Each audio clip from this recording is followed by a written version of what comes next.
Class 10-এর কোষে দেখি 2-এর যে অঙ্কগুলো আছে সেগুলো আজকে করে দেখাবো। তো প্রথমেই যে অঙ্কটা রয়েছে সেটা বলা হচ্ছে যে 2 বন্ধু একসঙ্গে একটি ছোট্ট ব্যবসা চালাবার জন্য বার্ষিক 12% সরল সুদের হারে একটি ব্যাংক থেকে 15,000 টাকা ধার নিলেন। 4 বছর পরে ওই টাকার জন্য তাদের কত টাকা সুদ দিতে হবে হিসাব করে লিখি। ঠিক আছে, তো এখানে সুদের হার বলছে 12%। ঠিক আছে, সুদের হার হচ্ছে 12%, আসল হচ্ছে 15,000 টাকা এবং সময় হচ্ছে 4 বছর। এবং সুদের যে সূত্র সেটা হচ্ছে আসল গণিত হার গণিত সময় বাই 100।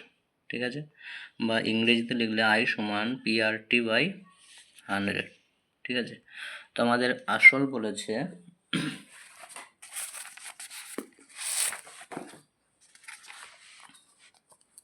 তাহলে আমাদের I সমান হচ্ছে গিয়ে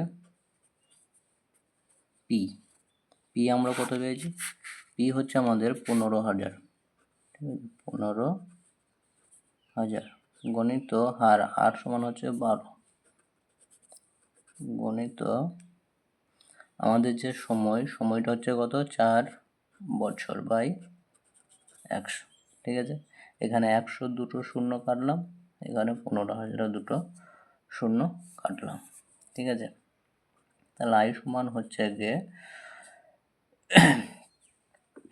এগারোটাকে গুণ করে দিন, 4, 12 এবং 15। তাহলে 4, 12 এবং 15 গুণ করলে পরে হচ্ছে গিয়ে আমাদের 720।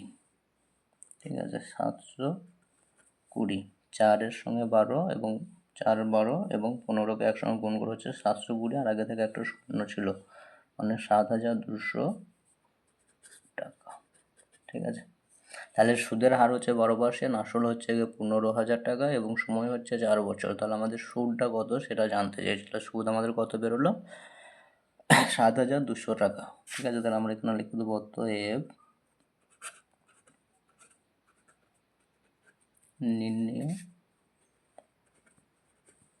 সুদ সমান হচ্ছে 7,200 টাকা।